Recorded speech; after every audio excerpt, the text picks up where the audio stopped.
किशन और मोहन दो जिगरी दोस्त थे। दोनों ही साथ पले बड़े और साथ ही पढ़ाई लिखाई भी की, लेकिन स्कूल के बाद दोनों अलग हो जाते हैं। मोहन, हम दोनों आज अलग हो रहे हैं, लेकिन आज से ठीक 20 साल बाद इसी चौराहे पर मिलेंगे। दोनों एक दूसरे से वादा करके अलग हो जाते हैं। किशन दूसरे शहर में आगे की पढ़ाई करने चला जाता है, तो मोहन अपने पिता के साथ उनकी दुकान में हाथ बटाने लगता है। पिताजी, मैं भी किशन की तरह दूसरे शहर में पढ़ने जाना चाहता हूँ।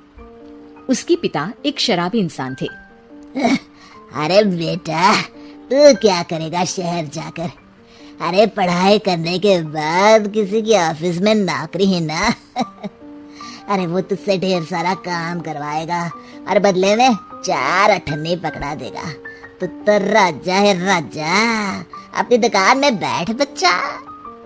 पर पिताजी, ये गल्ला तोलना मुझे अच्छा नहीं लगता। अरे इसी गल्ले को तोल तोल कर तो मैंने तुझे पढ़ाया लिखाया, इस लायक बनाया, और आज तुझे ये गल्ला तोलना अच्छा नहीं लगता। ये बोलकर वो मोहन को एक जोर का थप्पड़ लगा देते हैं। मोहन को थप्पड़ से गुस्सा आ जाता है और वो घर छोड़कर चला जाता है। 1-2 दिन भूखा रहने के बाद मोहन को पिता की बात याद आती है। ऐसा कौन सा काम है जिसमें खुद के लिए मेहनत करना और ज्यादा से ज्यादा पैसा हो? वो सोच में पड़ जाता है कि तभी उसे घोड़ों की आवाज आती है। वो एक पेड़ के पीछे छुप जाता है और जहाँ देखता है कि डाकू कैसे एक चादर फैलाते हैं और उसमें ढेर सारे सोने के गहने डाल देते हैं। डाकुओं का सरदार बोलता है, चलो एक दिन मेहनत की, अब बाकी के महीने राजा बनकर गुजारेंगे। सारे जोर जोर से हंसकर वहां से निकल जाते हैं। अरे वाह, ये तो सच में बड़ा ही अच्छा बिजनेस है। फिर क्या था, मोहन ने छोटी मोटी चोरी का काम शुरू कर दिया। कभी किसी की चेन खींच लेता तो कभी किसी की पॉकेट मार लेता। उसे इस काम में मजा आने लगा। वाह, ये तो अच्छा काम है। पिताजी ठीक कहते थे, कुछ नहीं रखा पढ़ाई लिखाई में, सारा वक्त पढ़ो फिर किसी और के लिए काम करो, और महीने के अंत में वो पकड़ा देगा 4 अठन्नी। ना बाबा ना।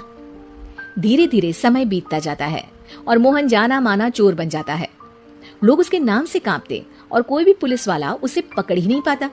सभी उसका चेहरा पहचानते, लेकिन वो कहाँ रहता है ये किसी को पता न था।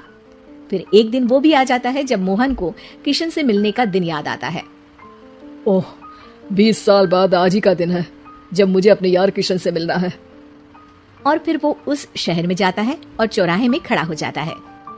काफी समय तक वो अपने दोस्त का इंतजार करता रहता है, लेकिन वो नहीं आता। मैं भी पागल हूँ, किसे 20 साल पहले की बात याद होगी। कुछ देर इंतजार करने के बाद वो वहां से जाने लगता है कि तभी सामने 2 पुलिस वाले आ जाते हैं और उसे गिरफ्तार कर लेते हैं। मोहन को आश्चर्य होता है कि उन लोगों को मोहन का पता कैसे चला। अब सुनो, तुम लोगों ने अब मुझे पकड़ ही लिया है, तो क्या मैं जान सकता हूँ कि तुम लोगों को ये कैसे पता चला कि मैं यहाँ आने वाला हूँ? उसमें से एक पुलिस वाला मोहन को एक लेटर देता है। मोहन लेटर खोलता है जिसमें लिखा होता है, मेरे जिगरी दोस्त मोहन, मैं जानता था आज दुनिया यहाँ के वहाँ क्यों ना हो जाए, तुम यहाँ मुझसे मिलने जरूर आओगे। आज मन था कि मैं तुम्हें गले लगा लूं, लेकिन फर्ज की दीवार सामने आ गई। 20 साल बाद तुम एक मुजरिम के रूप में मेरे सामने खड़े थे। माफ करना दोस्त, देश के प्रति मेरा फर्ज मेरी दोस्ती के आगे छोटा पड़ गया। मोहन की आंखों में अब आंसू थे। वो चुपचाप वहां हाथों में हथकड़ी बांधे चला जाता है।